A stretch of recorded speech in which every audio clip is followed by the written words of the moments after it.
You are listening to the Nightline Sports Network, brought to you by Travis Dever and the Dever team, 386-690-1636. Welcome to the AAC Report, only on the Nightline Sports Network. I'm Jeff Allen. Coming up, we'll recap Week 3 and get you set for Week 4 in college football, which includes our Spotlight Game of the Week, the Iron Skillet between TCU and SMU. Rich Phillips of the SMU Radio Network will join us to discuss that in just a little bit. But first, the AAC Board of Directors announced the contract extension of Commissioner Mike Oresco for 3 years through June of 2025. Oresco is the only commissioner the American has had since its formation in 2013, was recognized by the Board of Directors for his outstanding work and strategic vision in strengthening the American's brand and positioning the league among the elite conferences in college athletics, while successfully guiding the American through global pandemic and navigating challenges presented recently in NCAA governments and conference realignment. And he initially received a contract extension in 2017, which was effective through June of 2022. And now that extension adds an additional 3 years to his term. Quote from Michael Fitz, president of Tulane University and chair of the American's Board of Directors: Mike Oresco is an excellent leader and a tireless advocate on behalf of the American Athletic Conference and our 12 member institutions. Mike's acumen and integrity have guided us to sustain success both on the fields of competition and in the strategic administration of a major Division I conference. We are pleased that he will be continuing with us in this critical time in college athletics. Again, that quote from Michael Fitz, president of Tulane University and the chair of the Americans Board of Directors. Well, Week 3 saw a lot of interesting excitement on the scoreboard. It all started on Friday night with a primetime matchup on ESPN. UCF dropped a heartbreaker at Louisville, 42-35. They had garnered a turnover with an opportunity to win the game in regulation, but then an errant pass that was deflected was returned for a pick six by the Cardinal. And, of course, the Knights suffered tough news with Dylan Gabriel, quarterback, breaking his clavicle and likely out for the season. So the Knights will now turn to Mikey Keene at the quarterback position after they go through the bye week this week. Cincinnati faced a 14-0 deficit on the road against Indiana, but they forced 4 turnovers, and quarterback Desmond Ridder had a hand in 2 late touchdowns. The Bearcats rallied to win 38-24. They are 3-0 and are have an open week this week in advance of a big October 2nd showdown against Notre Dame. SMU is also 3-0. The Mustangs scored as time expired to escape with a 39-37 win at Louisiana Tech. Quarterback Tanner Mordecai's 5th TD pass of the game, a 33-yard score to Reggie Roberson Jr. at the final gun. Mordecai now has 16 TDs through 3 games. Memphis goes to 3-0, a wild 31-29 win against Mississippi State at the Liberty Bowl. Calvin Austin III led the way again, 212 all-purpose yards, including a game-changing 94-yard punt return for a touchdown. East Carolina scored a solid road win as they beat previously unbeaten Marshall. The Pirates overcame a 17-point fourth-quarter deficit behind 368 yards and 2 touchdowns from quarterback Holton Ahlers, and that win marked the largest fourth-quarter comeback in program history. Houston and South Florida both got home wins against FCS opponents. The Cougs handling Grambling State 45-0. The Bulls beat Florida A&M 38-17. Tulsa and Tulane, they fell on the road to top 25 opponents. The Golden Hurricane within 7 points of number 9 Ohio State with 4 minutes remaining before the Buckeyes got 2 late TDs for a 41-20 victory. Quarterback Davis Brin had a career-high 428 passing yards and 2 touchdowns. Tulane unable to keep pace with number 17 Ole Miss. The Rebels take a 61-21 win in Oxford.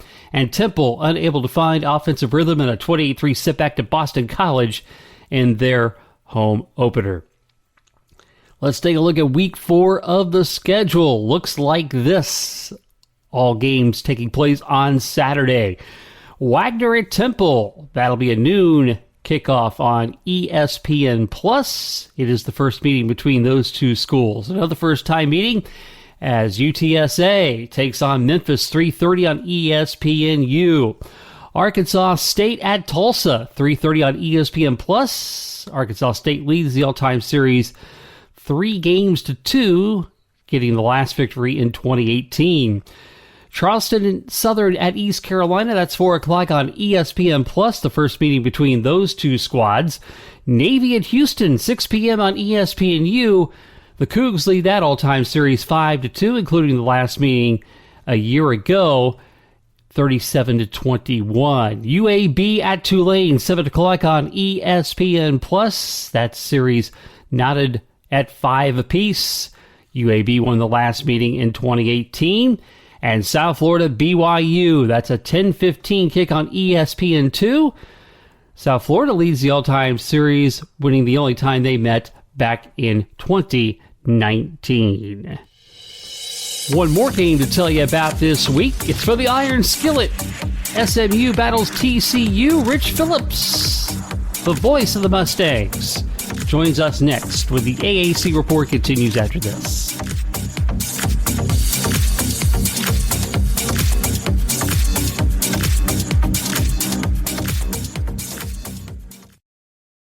Hey, this is Travis Dever, Kai's Real Estate, the Dever team, New Smyrna Beach. Your source for real estate and everything else, New Smyrna Beach. Proud sponsor of Nightline. Call me anytime at 386-690-1636. That's 386-690-1636. Let me show you my hometown, New Smyrna Beach, UCF's favorite beach. Go Knights and charge on. An auto accident can change your life forever. At Chad Barr Law, we are raising the bar on what to expect from your personal injury attorney. Hi, I'm Chad Barr, and I want you to know that our entire team is dedicated to providing you with the representation you deserve in your greatest time of need. If you or a loved one have been injured in an auto accident, call 407-599-9036 for a free consultation or visit chadbarlaw.com. At Chad Barr Law, our clients come to us in need and leave as family. Offices, Altamont Springs. Looking for more out of your Porsche? Look no further than Flat6Motorsports.com. They have the widest selection of aftermarket Porsche parts anywhere in the world. With over 85 product lines and in-depth expertise, Flat6Motorsports.com is your one-stop shop for any Porsche performance needs. Whether you're shopping for intakes, exhausts, suspension, or tuning, they have you covered. Flat6Motorsports.com is the premier Porsche aftermarket specialist. Check them out at Flat6Motorsports.com.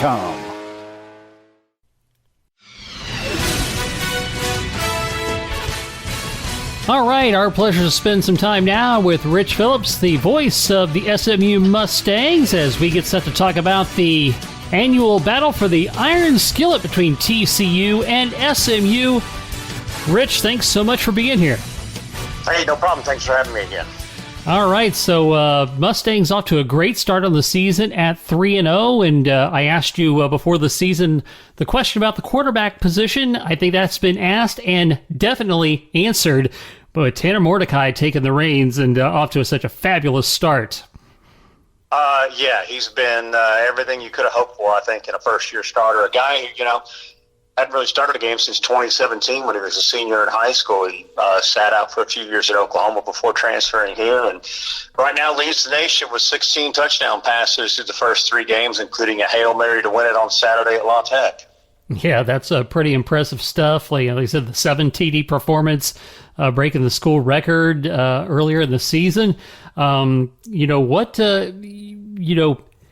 can hear about a guy coming on the scene, but to see it happen like that, especially considering who he replaced, is pretty remarkable. Yeah, he's just been really efficient. In game 2 against North Texas, the offense did have a few turnover problems. They had 4, and actually he was in the middle of all 4, but one was his receiver getting beat out for a pass for an interception. One was him being sacked and having the ball intercepted, and one was the running back not knowing what play was being called, and they had a fumbled exchange. Outside of those minor miscues, and again, some extenuating circumstances, he's just been so efficient this season.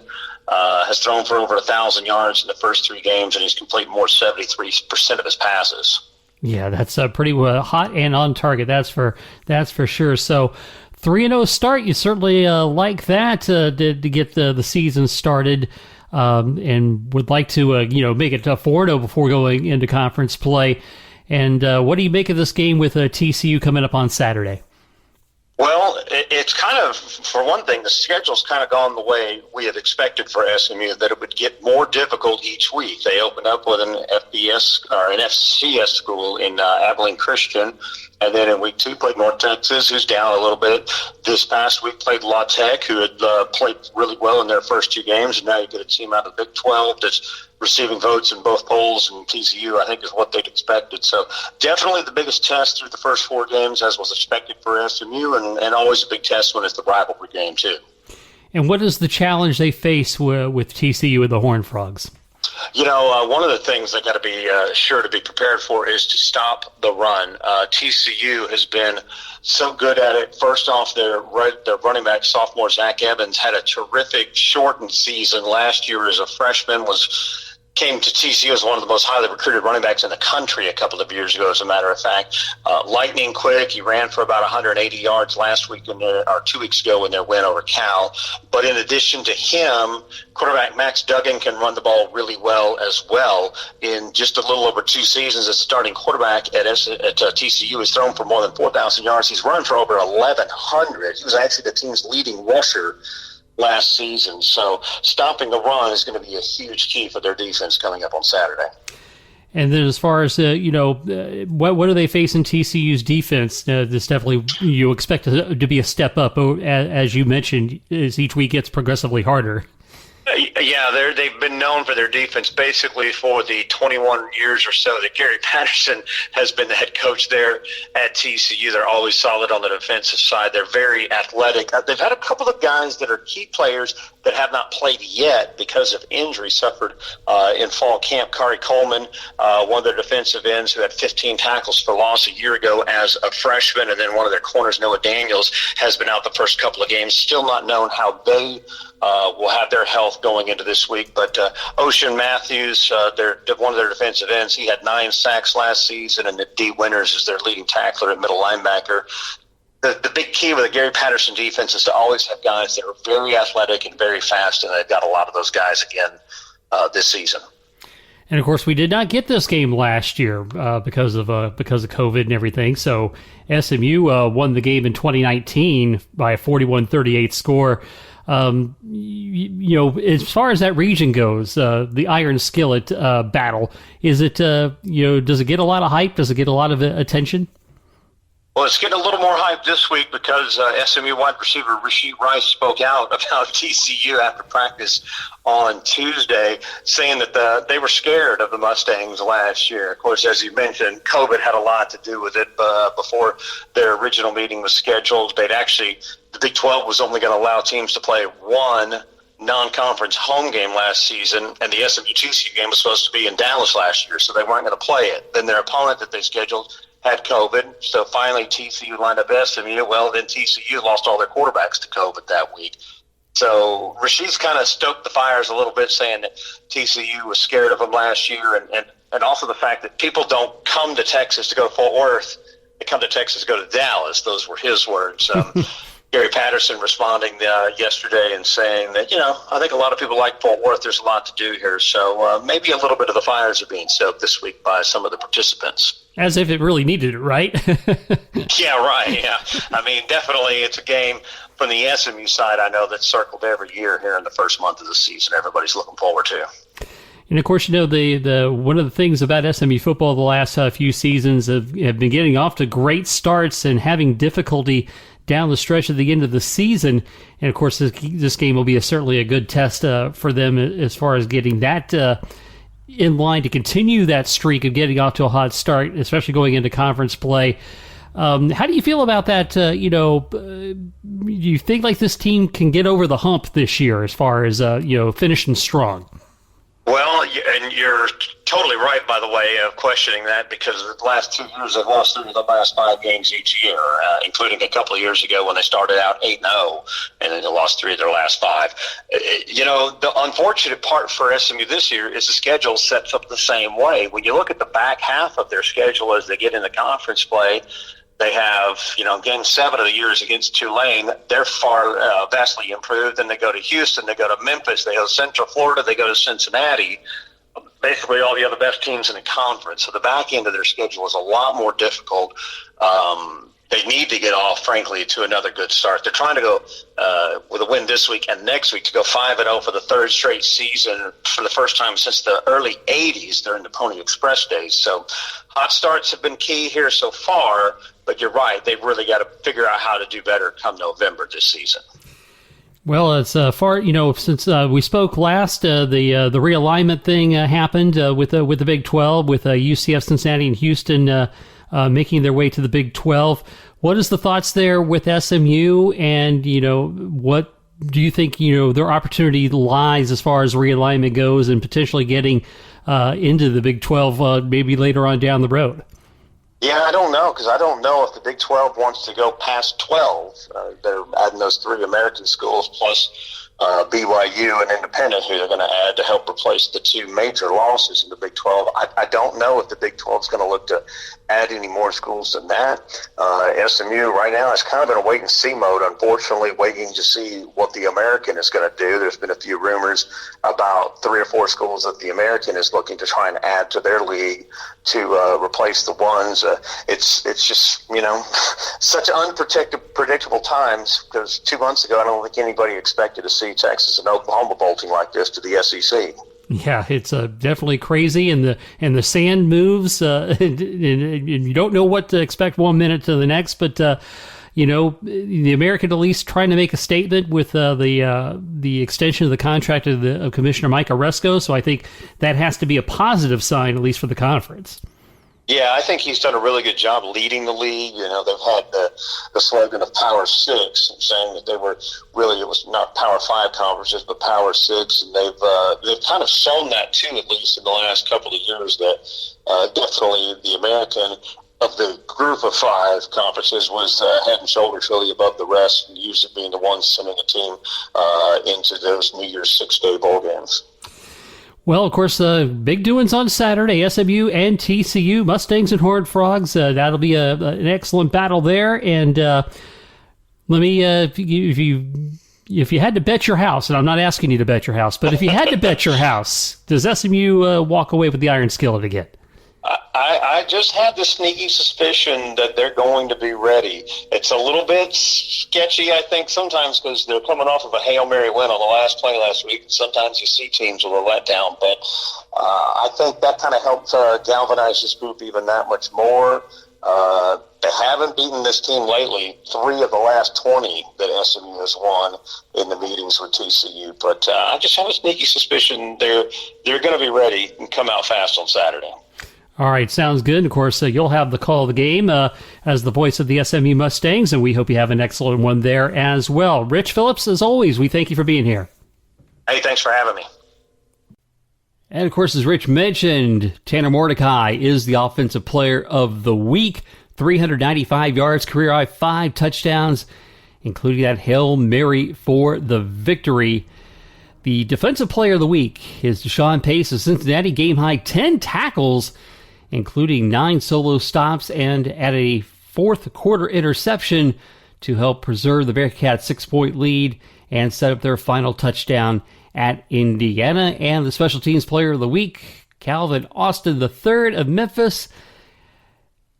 In addition to his 9 catches for 105 yards and 2 touchdowns, it was a game-changing play with the 94-yard punt return for a touchdown. He broke through a crowd of players on the Bulldogs punt coverage, picking up the ball at the 6-yard line and going to the house, and is the longest punt return in AAC history. And again, Austin finished with 212 all-purpose yards and 3 total touchdowns. Some final news and notes coming up next when the AAC report continues, only on the Nightline Sports Network after this.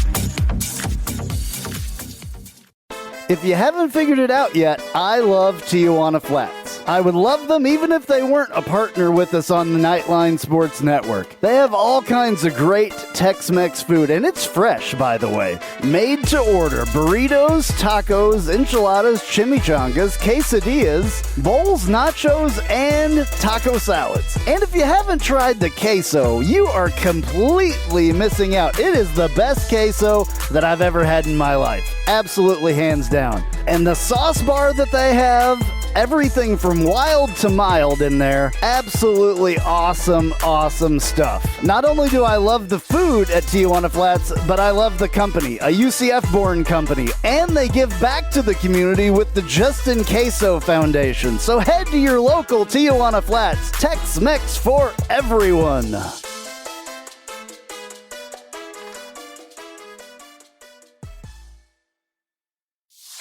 Hey Jeep Wrangler owners, have you ever sat in your office at work and watched the rain just pour into your Jeep because the weatherman said that there was a 0 chance of rain? Or you put your doors back on because there was a 100% chance and then not a drop of rain fell? Well, there's a company out there that can help take the worry away and give you the peace of mind to be without your doors.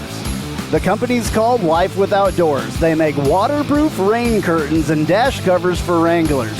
Life Without Doors is there to help make the decision to leave the doors at home an easy one. Find out more at lifewithoutdoors.com.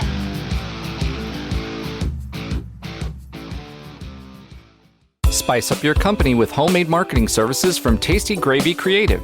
Tasty Gravy serves up a menu of budget-friendly marketing, graphic design, and public relations services customized to your specific goals. Co-owned by a UCF graduate, Tasty Gravy can help refresh your brand, strengthen your online presence, or reinforce your company's message. Contact Tasty Gravy for help with your website, social media, marketing, advertising materials, and more. Visit tastygravy.com. Let's close out with some Player of the Week awards from various sports in the American women's soccer. The Offensive Player of the Week, Sydney Nasello of South Florida, scored 3 goals, including one in the 89th minute to tie the game with East Carolina and send that match into overtime. She also scored both goals in a 2-1 victory over Florida Gulf Coast on Sunday. Defensive Player of the Week, Kimberly Smith of Memphis. She led the Tigerback line to a shutout at Temple while allowing only 1 shot on goal. And the senior also scored the game-winning goal in that contest. The goalkeeper of the week, Tatum Sutherland of SMU, did not allow a goal in 3 halves of play last week, making 9 saves. She had 4 in a 1-0 shutout over Oklahoma on Sunday and 5 in 1 half against San Francisco. And the rookie of the week is Paige Miller of Cincinnati. She recorded the assist on the game-winning goal in their victory over Tulsa. Men's soccer, the Offensive Player of the Week, Luca Dorado. He moved into the second position nationally with a conference-high 7 goals this season. He had a pair in their 4-1 victory at Memphis and scored on both of his shots on goal in that game. Turning to the Defensive Player of the Week, Anderson Rosa of UCF. He had the opening UCF goal in the Memphis game. And the Goalkeeper of the Week, also from the Knights, Tyler Levine, made 4 saves and yielded just 1 goal in their dominant victory over the Tigers. Volleyball, the Offensive Player of the Week, is Mckenna Millville of UCF. She keyed a 3-0 weekend for the Knights with a big, strong offensive showing, ranking second in the conference with 5.09 points per set and 9th overall in the league, hitting .339, narrowly missing a double-double with 21 kills and 9 digs against Miami in one of those notable performances.